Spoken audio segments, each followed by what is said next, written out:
Este es el programa del profe Morales por Actualidad Radio y esta es la hora de Noel Alejandro Leal.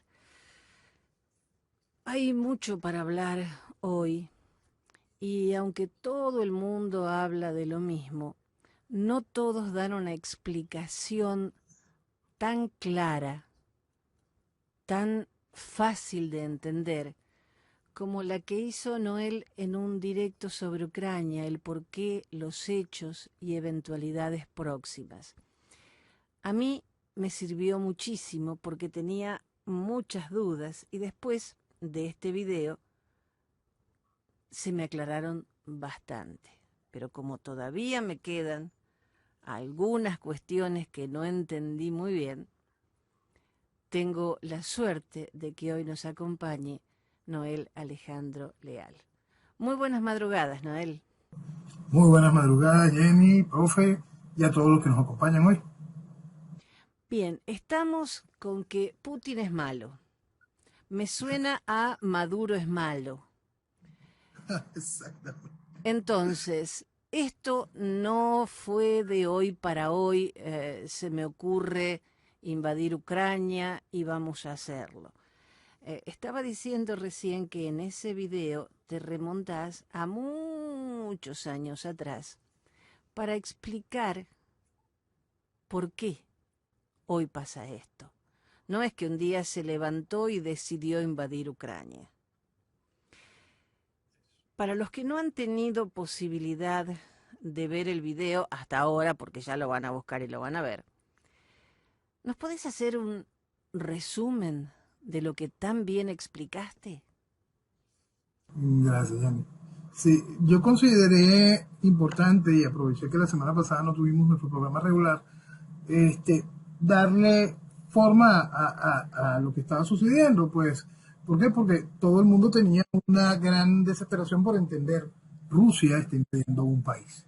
Y sí, por supuesto, estábamos hablando de una palabra que, como la guerra, hay que entender que es una guerra, y hay que entender que es una guerra en el centro de Europa. No es que es una guerra de las que regularmente nos enteramos que existen, no es un conflicto en el Medio Oriente, no es un asunto que nos resultan lejos, a pesar de que nos puedan afectar de la misma manera, ¿no?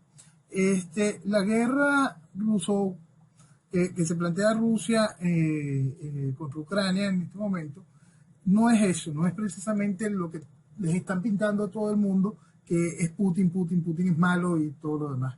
Hay una serie de antecedentes importantísimos, históricos, en el especial que hice, me fui hasta explicar de dónde nacen las Rus, de por qué las Rusias, por qué la primera capital que tuvo lo que se conoce hoy como Rusia moderna, pero aquello era distinto, ¿no? La Rus de Kiev, era Kiev, lo que es hoy capital de Ucrania, y fui a explicar cada una de las herramientas que se utilizaron durante el proceso de la Revolución Soviética, que le dieron una entidad como República Ucrania y que marcaron también ciertos puntos fundamentales a la hora de la desintegración de la Unión Soviética con respecto a Ucrania, a diferencia de las otras repúblicas de la Unión de Repúblicas Socialistas Soviéticas. Entonces, eso es un punto básico a entender, esas diferencias, porque Ucrania no tuvo el mismo nivel de independencia directa que tuvieron repúblicas como Estonia, Letonia, Lituania, porque esas repúblicas pudieron entrar fácilmente en la Unión Europea y pudieron hasta pertenecer a la OTAN, y Ucrania no, siendo muchísimo más grande y muchísimo más poderosa. Todo eso porque habían acuerdos especiales, porque para Rusia, Ucrania no era una república que se habían anexado durante el proceso de la Unión de Repúblicas Soviéticas, sino Ucrania es un estado parte de la Unión Soviética, de Rusia, dentro de la mentalidad rusa, promedio, todo. Para ellos Ucrania les pertenece, es parte del terreno. Aparte, en el caso particular de Ucrania y Ucrania completa, vamos al año 2014, Rusia toma la península de Crimea. Es importante entender esta gracia de Rusia toma la península de Crimea y no hace lo que está haciendo ahorita de colocar republiquitas fantasmas que han abierto dos nuevas en el territorio ucraniano. No, Rusia se anexa de manera formal la República, de manera formal, la península de Crimea. ¿Por qué? Porque ahí está la base naval más importante de Rusia. Fíjense qué es esto. Está hablando de la base naval más, de la Armada rusa, la más importante, está en tierras ucranianas. Jamás se hubiese hecho esa inversión por parte de Rusia sin la conciencia por parte de ellos de que ese territorio les pertenece. Ok. ¿Por qué el avanzar de Rusia? El avanzar de Rusia se basa en el avanzar que hace Putin sobre Ucrania. Por supuesto que está el proceso de la ambición, ¿no? Por supuesto que es el proceso de la territorialidad. Por supuesto que es el espacio de poder tener ese control completo en el Mar Negro. Como habíamos hablado hace mucho tiempo, les hablé a ustedes sobre lo que significaba Transnistria, esa franja que se encuentra en Moldavia. Y cada uno de esos puntos suenan como quedados en el tiempo, imposibles de estar viviéndolos en el siglo XXI. Pues estaban en Egipto. ¿Por qué? Porque esa realidad no cambia. Esa realidad no cambia porque por arte de esa realidad no cambia por arte de magia. Es una realidad que está allí y afecta constantemente a la humanidad. ¿Ok? Esa ambición, esa necesidad de protección, ese hecho del rompimiento de las promesas. Y aquí vamos a la promesa. Al finalizar la Unión Soviética, y es un dato que de verdad les agradecería que escucharan en el programa, porque ahí también hablamos del Putin hombre, el Putin que por fin tiene cargo y mando justo en el Berlín de 1989. Él ve la caída del muro, la vive siendo un funcionario de la KGB cuando por fin obtiene mando como teniente coronel. Entonces, eso forma parte del combustible especial de Putin y de su entendimiento de las situaciones, ¿no? Y eso es muy importante comprenderlo como parte de la balanza de propiedades que tiene esta acción, pues. Entonces, llegamos a la acción como tal, la guerra. La guerra no es una decisión, como veníamos conversando, de un antojo de Putin por Ucrania.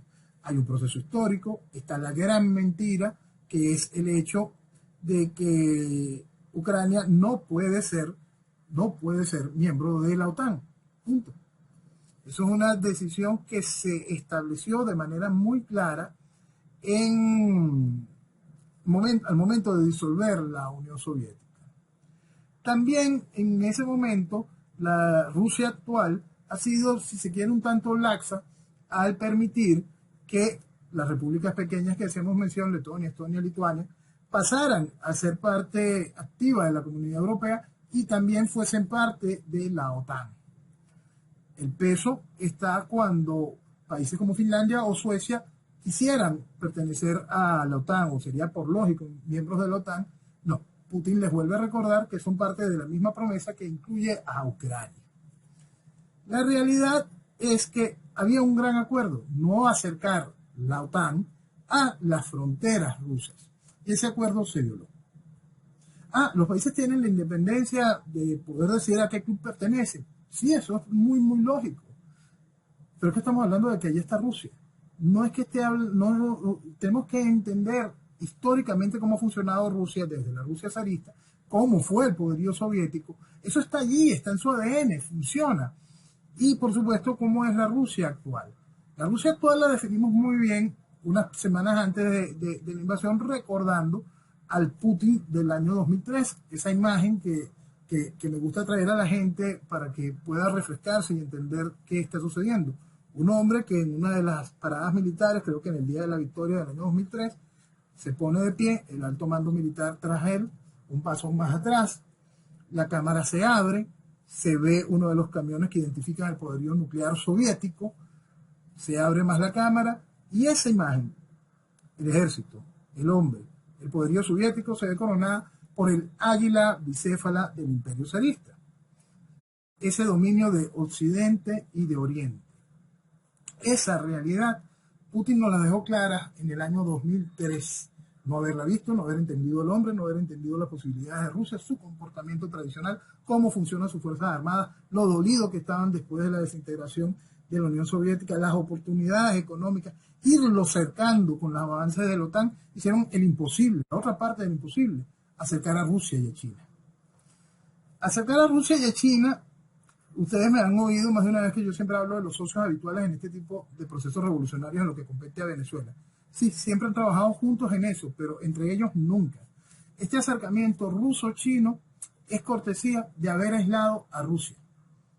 Es cortesía de no haber entendido, como bien explicó un almirante alemán un poco antes de la invasión, no haberle brindado respeto ni a Putin ni a Rusia.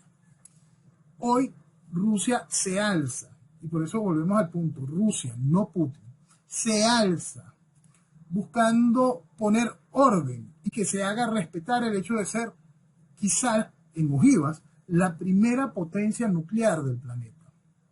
¿Es algo bueno eso? No, no es algo bueno. ¿Se debió haber permitido esa locura? No, para nada. El asunto es que ya está hecho y es la realidad con la que tenemos que vivir.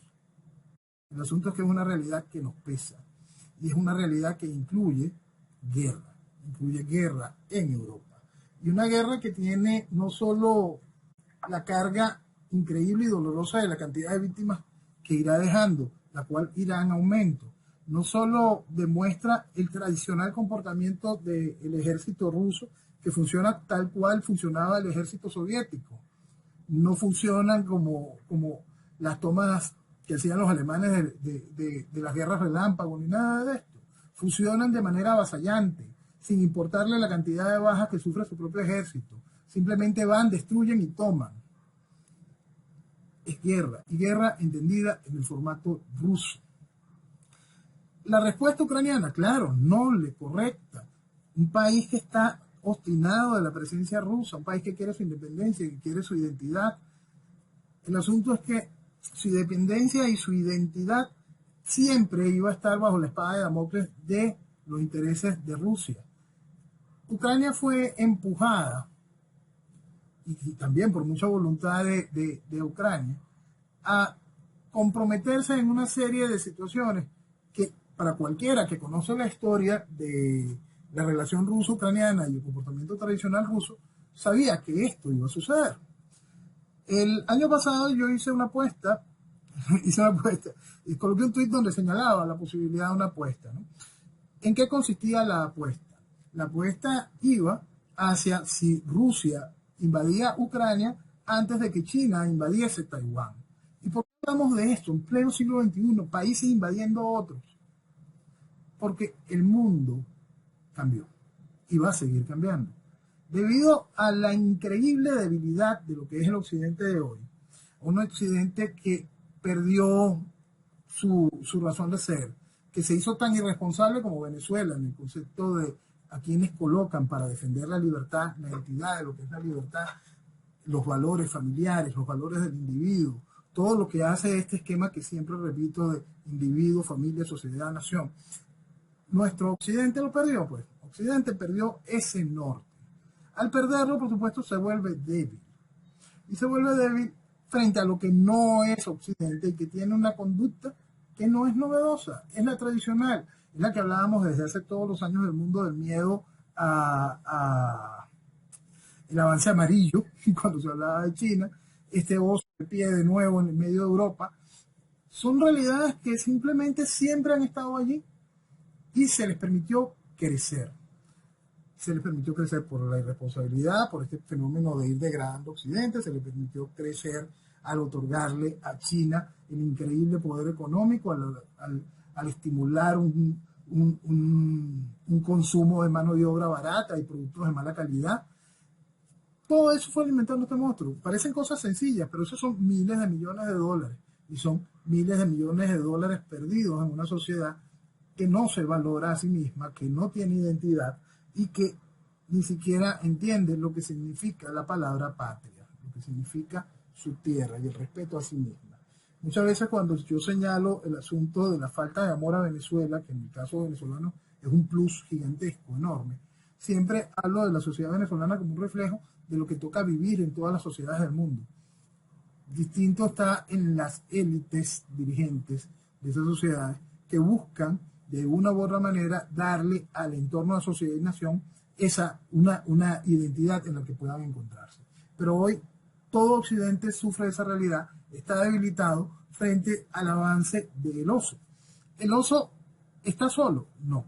Y ahí es donde volvemos al juego de por qué colocaba yo que China invadiría Taiwán antes o después. La gracia, cuando coloqué ese tweet el año pasado me preguntaron ¿a quién le vas? Y yo por supuesto expliqué que a Rusia. Rusia invadiría China, invadiría Ucrania sin ningún problema mucho antes. ¿Por qué? Porque las necesidades de China en este momento es medir la reacción mundial. Frente a ese medir la reacción mundial, Jenny, que hasta ahora yo creo que Xi Jinping está más que satisfecho,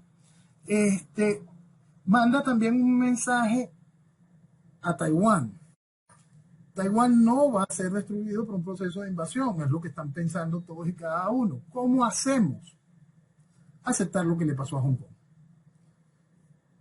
Taiwán no tiene el acuerdo que tiene Hong Kong. Taiwán no tiene las obligaciones que tiene Hong Kong. Taiwán lo que tiene es el ejército chino encima. Y después del comportamiento que ha demostrado Estados Unidos con sus aliados, después de lo vivido en Afganistán, después de estar consciente de que no va a haber una respuesta militar, esperemos que no exista, y esto es otro punto muy importante, en favor de Ucrania por parte de la OTAN, China se convence más en que va a poder celebrar lo que ya habíamos comentado también en el programa, esa China unificada antes de tener la conmemoración de los 100 años de ejercicio del Partido Comunista en el poder. Entonces, en algún momento veremos en los próximos años algún tipo de acuerdo donde se logre esa reincorporación de Taiwán al territorio chino. Parece un absurdo, parece mentira, pero si no es eso va a ser por la fuerza, si no será el mismo nivel de destrucción que estamos viendo hoy en Ucrania. Entonces, ver el asunto Ucrania como solo Putin, hasta verlo solo como solo Rusia, es no entender el mundo en que nos está quedando, el mundo en el que estamos viviendo, es no comprender el gran proceso ideológico de transformación global en el que estamos sumidos frente a un Occidente que por el mismo proceso ideológico en otra de sus etapas está simplemente destruido y sin conciencia. Lo que dicen los chinos, por lo menos los chinos que viven en Occidente, es que Taiwán es China. Ucrania no es Rusia. Eso porque todavía no les han bajado la línea completa. Los rusos dicen, Ucrania es Rusia, China, anda tú a saber que es China. ¿Por qué? Porque nunca se han querido. Esa es otra cosa. Los chinos jamás han querido a los rusos nunca han querido a los chinos. Es un conflicto impresionante y un conflicto que también tiene un peso ideológico. Y hay un artículo que escribí hace años que se llama La Revolución del Recogelata, ¿no? Entonces la Revolución del Recogelata marcó como la caída libre que ha habido desde el periodo de la Ilustración, en la Revolución Francesa, hasta la Revolución del Recogelata que vive Venezuela hoy. Pero en el periodo de la llegada de la Unión Soviética encontramos como el proceso comunista ruso se sentía orgulloso de su proletariado, del desarrollo de esta dictadura del proletariado y cómo el proletariado construye una nación poderosa. Los chinos no, Mao decidió que la revolución pertenecía al campesinado. Entonces eso fue objeto de burla. Al ser objeto de burla se generaron muchísimos más odios. Entonces, pero es simplemente parte del proceso de degradación de un proceso revolucionario en la historia. Dentro de la visión ideológica, dentro de cada uno de los aspectos como han sido marcados por ellos mismos. Entonces, este posicionamiento de China de la mano de Rusia era algo que no se esperaba si no se entiende lo que estaba haciendo Occidente. Lo que estaba haciendo Occidente es acorralar al oso y financiar el esquema chino, permitirle al esquema chino, más allá de lo que es la visión de la ruta de la seda y la franja, control de inversiones tan impresionantes, poder de inversiones tan impresionantes que tiene China hasta en Latinoamérica, esta presencia increíble política e ideológica rusa, la cual se ha venido reforzando por las estructuras del Foro de Sao Paulo. Entonces, cuando hablamos de la revolución es una sola, allí creo que está bien clara y identificada. Y cuando le colocamos lo que es el proceso neocomunista fundamentalista, vamos a ponerle hoy el peso de lo que es Irán. Vamos a poner esa foto como un brazo adicional en esta unión Rusia-China. ¿Para qué? Para completar la otra parte de la guerra multidimensional hacia Occidente. Y ahí vamos a una parte más complicada de todo esto. El Islam, patrocinado por Irán y otros países, han venido penetrando Europa. Europa, dentro del mismo proceso de la debilidad de la que hablábamos, que señalábamos hace un momento, también ha sido penetrada físicamente. La penetración es tal que encontramos que hay barrios inmensos en Londres, en París, donde simplemente no se habla ni inglés ni francés. Simplemente se le reza a Mahoma, simplemente son perseguidas las mujeres que quieren vivir como occidentales. Ahí en estas zonas no se les permite. Y entendiendo que el occidental ya no valora a la familia y no valora a la nación, mientras tanto el musulmán sigue reproduciéndose. Y en cualquier momento simplemente serán los que tomen las decisiones sobre Por mayoría, Europa. claro. Sí, por mayoría. Entonces, ese avanzar de ese proceso fundamentalista, también viene el otro brazo de la guerra multidimensional contra Occidente, que es la guerra económica real, no la pendejada que dice Maduro. La guerra económica real, que es la guerra contra el dólar. Para los pendejos que todavía no logran comprender, si el dólar se daña, el euro también. Entonces, la gracia de esto y el riesgo que se corre con la decisión de Europa entre las pocas sanciones que pueden someter a Rusia, sanciones que de verdad tuvieran algún peso, no las que dijo el amigo Borrell de sacar a Rusia de Eurovisión y que no pueda Y de la hacer FIFA. la Champions. Sí, y que no vaya a la FIFA, cosas terribles. Pero todo esto recuerda a los tiempos de los boicots deportivos, cuando en Moscú se hizo una Olimpiada y los estadounidenses no fueron. ¿Por qué? Porque existían los boicots, existían todas estas cosas. Es decir, nos estamos enfrentando a una reproducción de eventos. Hoy hablaba yo de en cuanto se calme, que espero yo se calme, no en lo inmediato, vamos a tener un muy buen pedazo de guerra. Lo que vamos a vivir es una guerra fría reloaded, recargada. Entonces, vamos de nuevo a la guerra económica.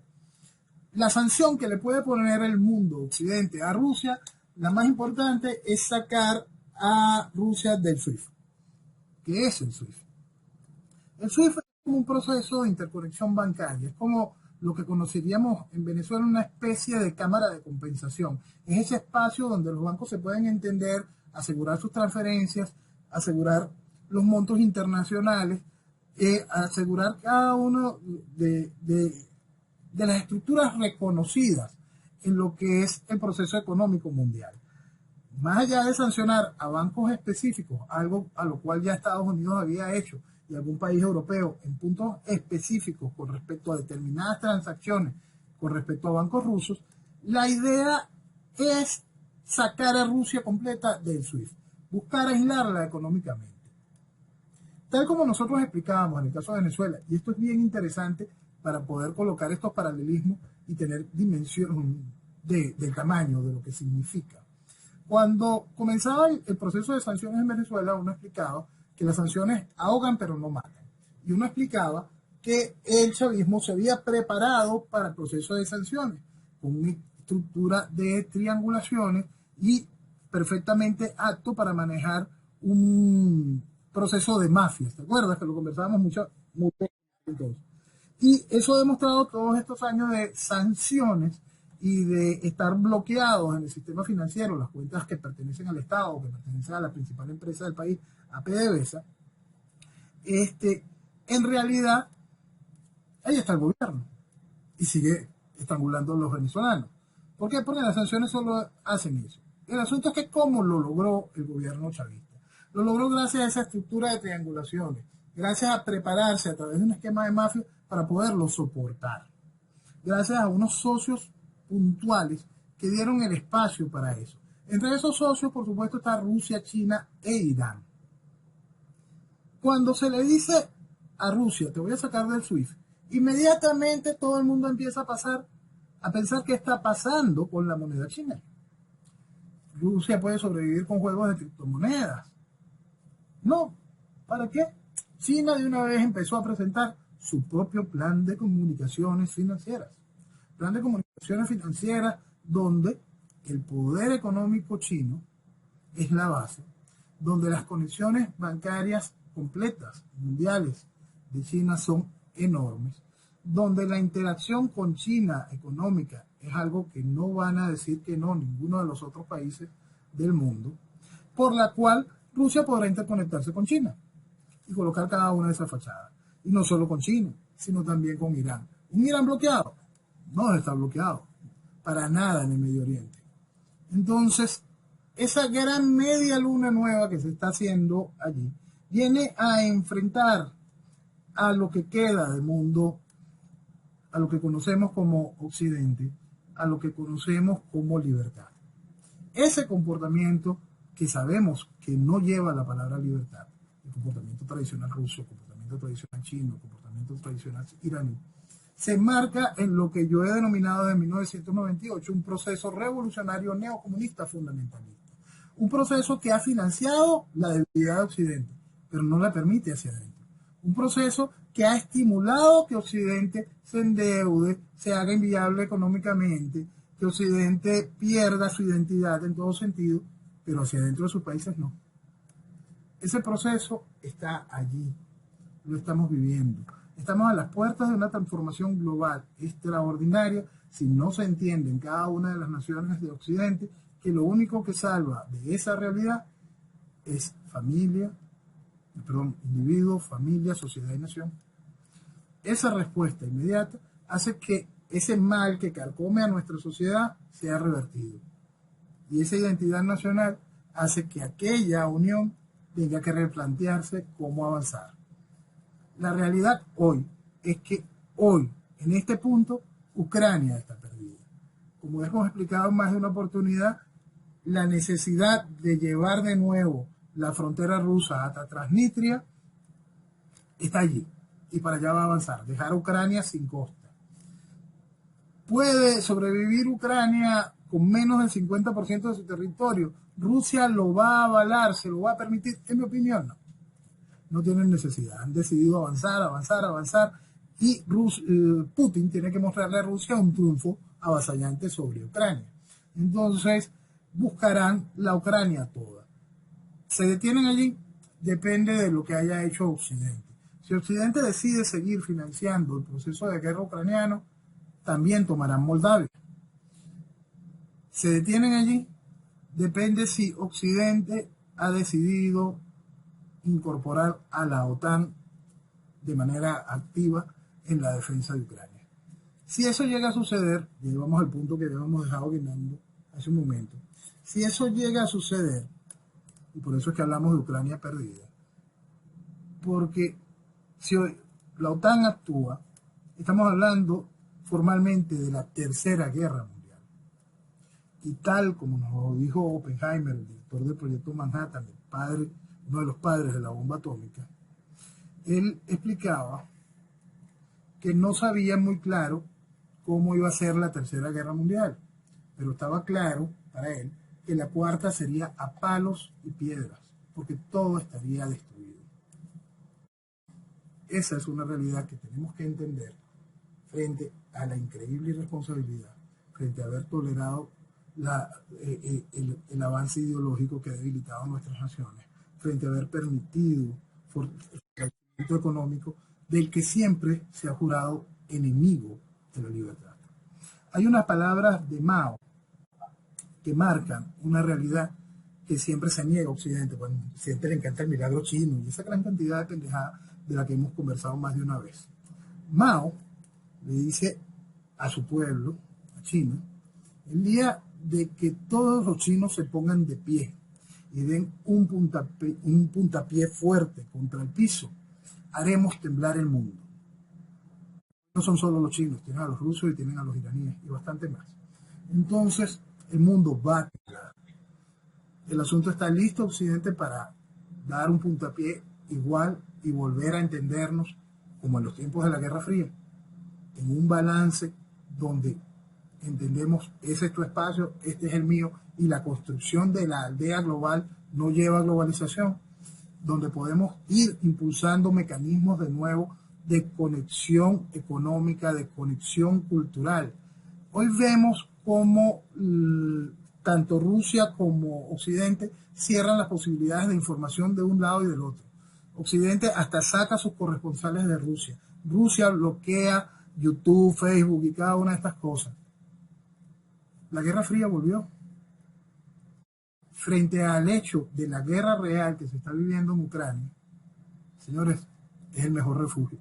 Esa paz que se vivía con la Guerra Fría en los 60, en los 70, que dio la posibilidad del desarrollo de Occidente y del desgaste del modelo soviético, de demostrar que el proceso social comunista lo único que trae es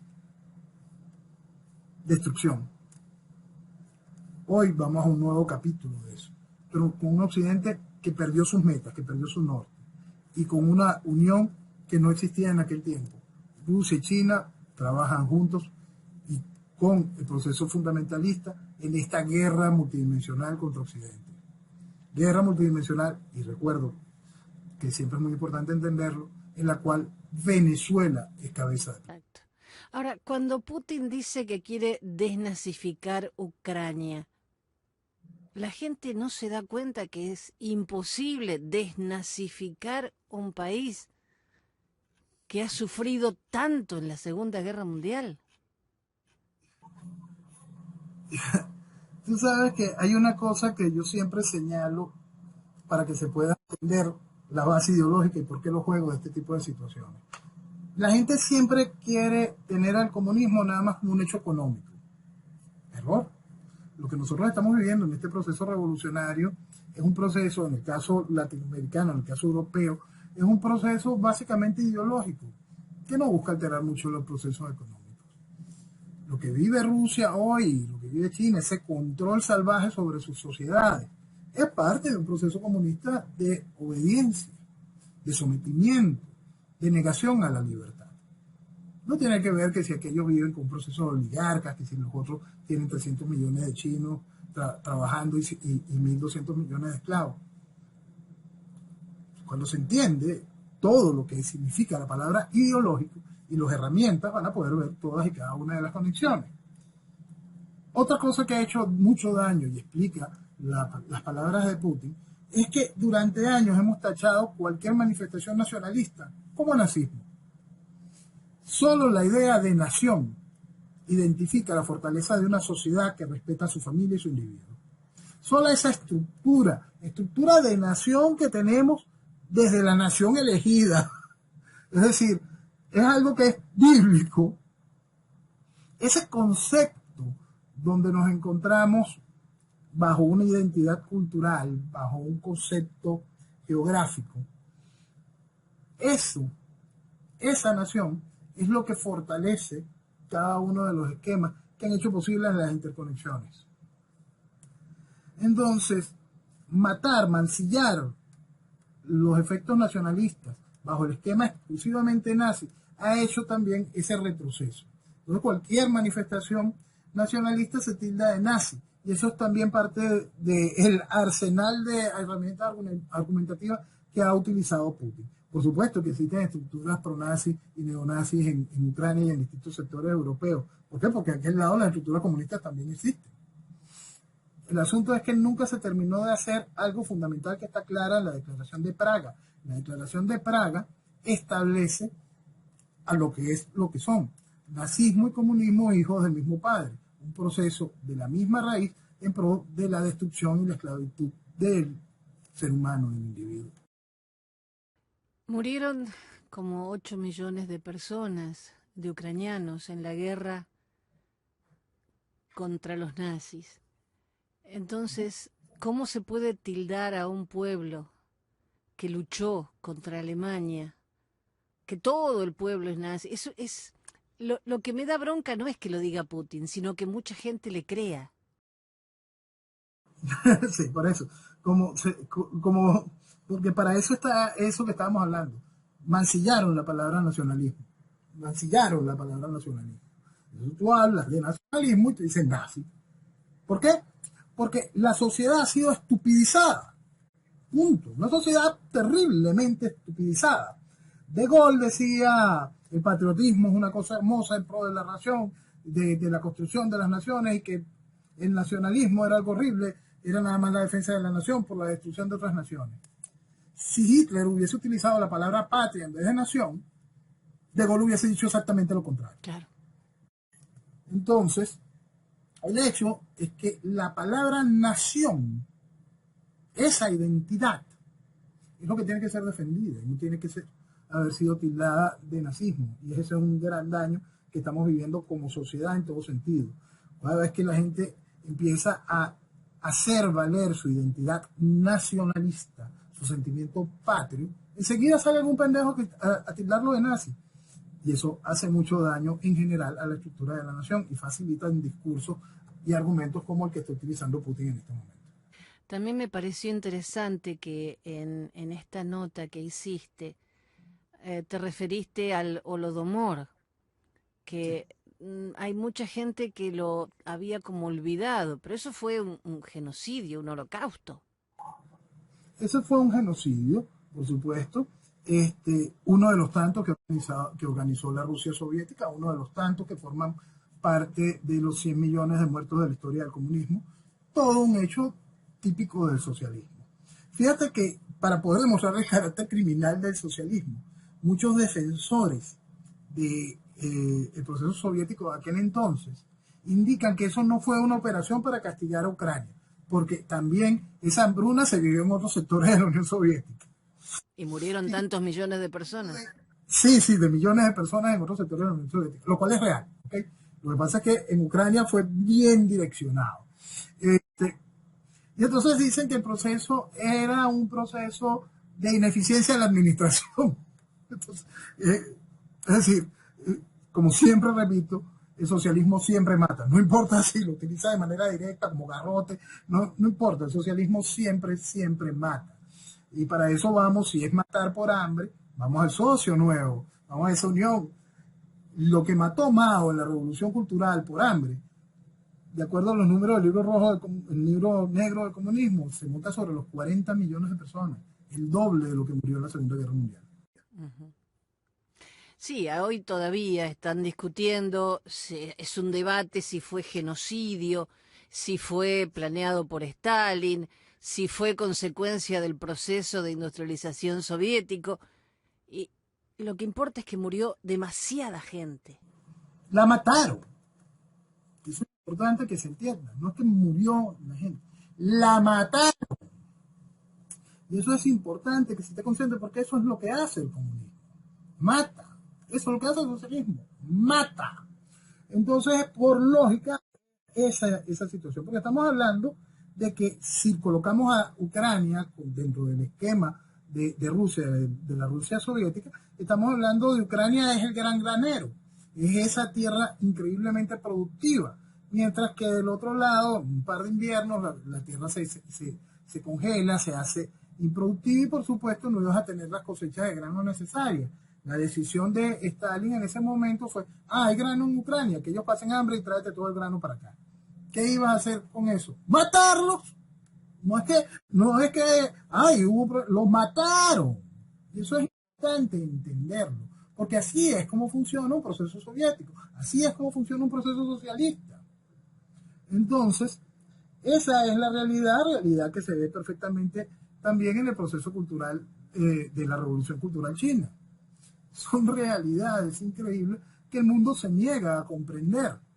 En el caso chino, la hipocresía es mucho mayor que en el caso ruso, ¿no? Porque como Rusia tenía la Unión de Repúblicas Socialistas Soviéticas y es como más atractiva, es más las formas y todo, mientras que el chino estaba allí, él mataba a los suyos nada más, no salía a matar gente por fuera. Entonces la gente no estaba muy pendiente de lo que estaba sucediendo allá. Pero es impresionante lo que han hecho allí. Por eso repito, la revolución de Mao mató mucha más gente que la Segunda Guerra Mundial. Sí. Pero fíjate vos, cuando el mundo está en vilo por esta guerra, te llevo a Argentina, el canciller Cafiero Solo se mostró un poquito molesto, pero nada más. ¿Y cuál es su gran plan hoy? Nombrar a una activista trans como representante especial sobre orientación sexual e identidad de género de Cancillería. Eso es revolución, señores. Esa es la revolución que le tocó a Latinoamérica, que le tocó a Occidente. Pérdida de valores, pérdida de identidad, de destrucción. Toda esa agenda LGTB, todo eso que llaman ideología de género, todo un proceso para hacer que la gente pierda la lógica natural de cómo funciona como sociedad, como individuo, como familia. Es que no podemos negar que no solo hay hombre y mujer. Cada uno elige su identidad sexual como quiere, pero empezar con el lenguaje inclusivo, todas, todos y todes, eh, es aberrante. No, es aberrante y destruye, porque esto es una cosa muy importante. Cuando hablamos de eso, de que todo el mundo tiene derecho a su identidad, cuando tú estás cargando con ese mensaje a la niñez, estás generando a la niñez la pérdida de la identidad natural. Estás generando a la niñez una cantidad de mensajes totalmente contrarios a la naturaleza, a la realidad. Entonces, ¿qué vamos a tener como sociedad si la sociedad de hoy está podrida? ¿Qué vamos a tener con la sociedad del mañana cuando estos elementos son los que generan la estructura mediática, son los que generan los procesos culturales y educativos? Señores, lo que nos viene es destrucción si no entendemos que eso no debe suceder y punto. No es que, ay, la voluntad, que si yo... No, no, no, no, no. Es tan sencillo, está yendo contra la naturaleza biológica, está yendo contra la naturaleza mental, psicológica, está yendo contra todo. Punto. Y más cuando el mensaje está cada vez más dirigido hacia la infancia. Es más fácil. Es más Claro, fácil con los niños, por supuesto. Acordate qué pasó en Cuba con los pioneritos. exacto. Por eso la gente obvia que cada uno tipo de cosas forman parte de la estructura de adoctrinamiento para debilitar países. Noel, las sanciones a Rusia Ujú. impactan en Venezuela. ¿Se puede beneficiar con el alza del crudo o no? Ok, Venezuela, por supuesto, se puede beneficiar con el alza del crudo. Ok, Venezuela destruida. Esta semana, ayer mismo coloqué un tuit donde hablaba de que imagínense Venezuela en estos momentos, si nosotros estuviésemos cercanos a la producción de 100 millones de barriles, si tuviésemos completado el proceso gasífero Cristóbal Colón, que nos ponía a aprovechar ese increíble potencial que también somos como reserva gasífera, el cual está totalmente perdido. Pero por supuesto también el potencial como reserva petrolera en manos de la revolución está formalmente está bastante golpeado, pues increíblemente golpeado, a niveles de que tuvimos el año pasado, a niveles de producción de 1946, 44, y ahorita, gracias a la estructura de mafia que hemos mencionado en una oportunidad, estamos a punto de llegar de nuevo al millón de barriles, lo cual es algo insignificante para la capacidad de producción de Venezuela, la capacidad que teníamos instalada antes de que Chávez con un pito matara a la segunda empresa de petróleo más poderosa del planeta. Este, la realidad es que esa Venezuela posible que hoy estuviese simplemente, y más si contamos el espacio que manejó el chavismo de aquel precio de casi $100 el barril durante más de 2 años y pico, 3 años, nosotros vamos a entrar en esta guerra y cómo afecta a Venezuela a comprender el terrible daño que se le está haciendo no solo a Venezuela, sino a la gente, cuando se le miente sobre la realidad del combustible fósil. Déjame hacer una pausa aquí y vamos a esa parte grande que también forma parte de uno de los ingredientes de esta guerra, que es la realidad con respecto al combustible fósil. Llevamos muy buen tiempo cargando el combustible fósil de una serie de realidades, un contaminante increíble. Pero se le miente a la gente hablándole de las mil bondades de las energías paralelas. En más de una vez hemos explicado que los costos de producir una celda solar solo en agua es un crimen impresionante, solo en agua.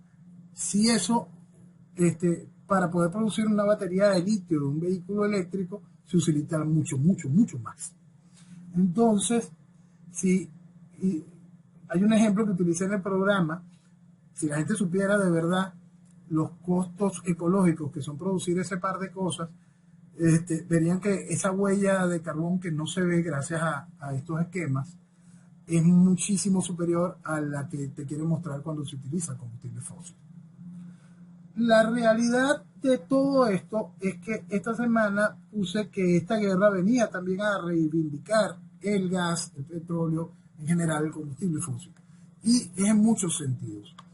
Una persona de estas que se juran inteligentes me respondió, lo que se va a reivindicar es la energía nuclear. Por supuesto, ante las estupideces que hizo la Merkel, que no eran errores, sino todo esto forma parte de esta acción, de dejar a Alemania sometida, dependiente del 70% de las necesidades energéticas de Alemania, dependen de Rusia, tienen que ser por gas ruso. Hay un punto que es este asunto. Si depende del 70% de gas ruso, la realidad de tu desarrollo nuclear, que es importantísimo y te brinda autonomía y suficiencia, tampoco es que te marcaba la gran diferencia en la balanza. Ahí es algo que hay que terminar de comprender para entender cuál es la realidad que se le oculta a la gente con respecto a el consumo real de combustible fósil aún hoy. Que su auto sea eléctrico, qué maravilla, el asunto es que esa electricidad se sigue produciendo por combustible fósil. En algún lado se sigue quemando, en algún lado se sigue haciendo. Si nosotros terminamos de comprender cada uno de esos puntos, pudiésemos avanzar en toda esa pendejada de este ecologismo falso que ha hecho tanto daño. Seguimos en el proceso de la reivindicación del gas y vuelvo a este punto de esta persona que se cree inteligente y me dice que lo que se está reivindicando es el proceso de energía limpia nuclear. Si algo demuestran las guerras, si algo demuestran las amenazas terroristas y el mundo actual, y el mundo que vamos a vivir, es el riesgo a la energía nuclear. Ayer vimos lo que pudo haber sido un atentado de falsa bandera, todavía no está muy claro, que es el incendio alrededor de una gran planta nuclear en Ucrania. Y nos recordó un hecho que también está en Ucrania, la planta soviética nuclear de... Tengo un lapsus ahí, perdón, de Chernobyl. Entonces, esa realidad, aquel estallido, aquel accidente de Chernobyl, ayer con el incendio, la gente lo volvió a sentir, tuvo ese reencuentro, esa realidad. El mundo va a quedar en guerra y el terrorismo va a ganar nuevos aliados y nuevas acciones. Y el terror nuclear hoy de nuevo tiene apellido. Y por eso el proceso del combustible fósil se verá nuevamente reivindicado y revitalizado. Es horrible plantearlo dentro de estos esquemas y frente a estos miedos y frente a este mar de realidades. Pero si algo está entre las distintas cosas que está generando esta guerra es la dependencia nuevamente y cada vez con más fuerza de nuestras sociedades hacia el combustible fósil. Lo cual para Venezuela, y más si fuese una Venezuela libre, en este caso para el gobierno chavista, es algo que realmente lo fortalece. Y lo fortalece hasta en las relaciones comerciales con los Estados Unidos. Zelensky advirtió que si llegan a pasar lo mismo que en Chernobyl, toda Europa va a tener problemas. Sí. En lo particular, yo estoy convencido que en el ataque que está haciendo Rusia tiene muy claro dónde están las plantas nucleares, dónde está pasando cada una de estas cosas y su avanzar. No creo errores en la jugada en lo que tiene que ver con respecto a las plantas nucleares y las acciones de guerra. Me preocupan más bien los ataques terroristas. ¿Y por qué el ataque a Zaporilla? Mira, en las guerras, y eso también lo colocaba, tú sabes que yo disfruto mucho Twitter para poder interactuar de alguna manera especial y fijar ideas y pensamientos en la gente. Cuando se empezó a hablar sobre los acuerdos de cese al fuego, yo explicaba inmediatamente que el acuerdo de cese al fuego se vería violado por opción A, una acción de falsa bandera por parte de Rusia. Opción B, una acción de falsa bandera por parte de Ucrania. Entiéndase, es algo que no se va a poder saber. Sí. ¿Hubo un ataque o simplemente se propició un incendio para poner sobre aviso la realidad del riesgo que corren las plantas nucleares? ¿Quién hizo ese incendio? ¿Quién hizo este efecto de falsa bandera, tal como lo calificó Putin después del hecho, tal como lo califican los medios ucranianos después del hecho? No se sabe. Eso es parte de los trágicos teatros que forman parte de la guerra. Sí, hoy estaba viendo que periodistas latinos, hay Elisabetta Piqué, una periodista argentina que está cubriendo desde el día 1, ha tenido que abandonar Ucrania porque ya las mismas autoridades les piden que se vayan porque no saben si se van a poder ir después. Eso es una realidad. El avance, yo creo que como sociedades no habíamos perdido noción de lo que significa una guerra, sobre todo las sociedades este, latinoamericanas. No tienen real noción de lo que significa una guerra o de lo que significa el poderío ruso. La nobleza del pueblo ucraniano por pelear por su tierra lo que hace es simplemente que el poderío ruso sienta más necesidad de aplastar. Es terrible, pero es que así es como funciona. Y son puntos que nosotros tenemos que comprender cuando se entiende la dimensión del enemigo, el objetivo del enemigo y cómo entiende ese enemigo a su enemigo. Ese enemigo está consciente de que aquel enemigo está increíblemente debilitado. Rusia está absolutamente consciente que dentro de su arsenal nada más tiene que mostrar los dientes de la amenaza de la guerra nuclear. No tiene que pensar, sí, Putin va a volar el mundo, ni que estuviera loco. No, porque esto no es un asunto de Putin. Esto es un asunto de que yo las tengo. Yo tengo este poderío nuclear. Y yo quiero que tú entiendas que Ucrania me pertenece. Nada más tiene que mostrar los dientes. Y eso es lo que está haciendo. Él está pidiendo que Zelensky renuncie. Y hay mucho periodista occidental prorruso que hablan de él como el payaso, como el actor cómico.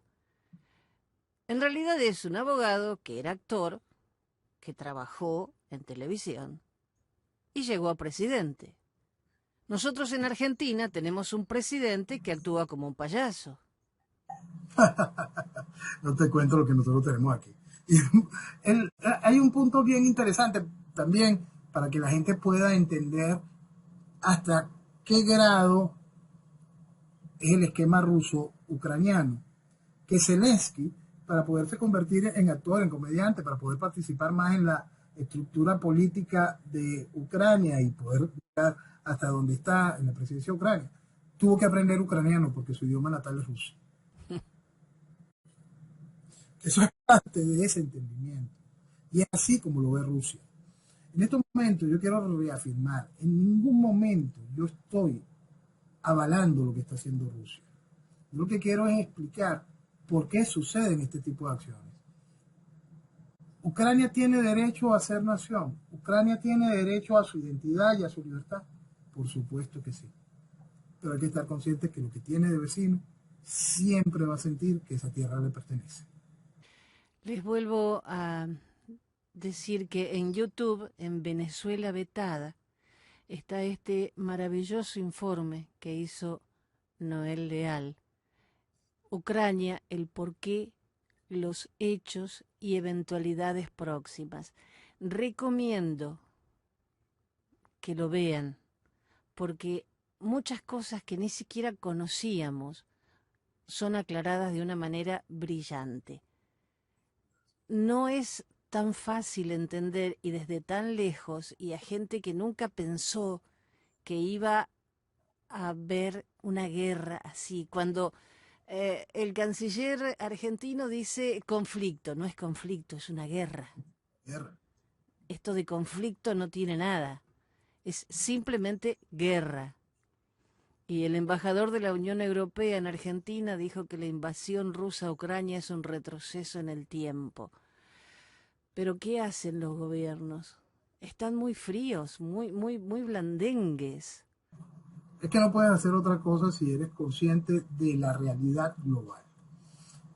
Un dato interesante es la posición que tomó Bolsonaro, muy poco entendida por todos.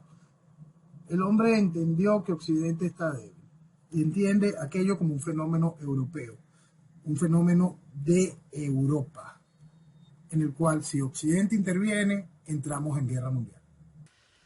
Ay, Noel, qué siglo, no sé, lo que nos ha tocado vivir es bastante difícil. Y eso que estamos lejos. Lo que pasa es que en este caso, fíjate qué fácil pasamos de un conflicto de supuestamente una frontera a un tris, a una guerra mundial. Es eso, lo que está allí es Rusia, señores, y está molesta. Hay muchos argentinos en Ucrania porque ahí se usa mucho la subrogación de vientre y se adoptan muchos chicos en Ucrania. Por eso había bastante cantidad de argentinos que por suerte pudieron salir, con un consulado que nunca los atendió, ni siquiera contestaban el teléfono. Fue increíble el destrato hacia sus ciudadanos. Pero bueno, con ese gobierno, ¿qué podemos esperar? Noel, se nos fue el tiempo. Gracias por explicarnos todo esto, por seguir en Venezuela y que viva Venezuela. Muy buenas noches y que viva Venezuela.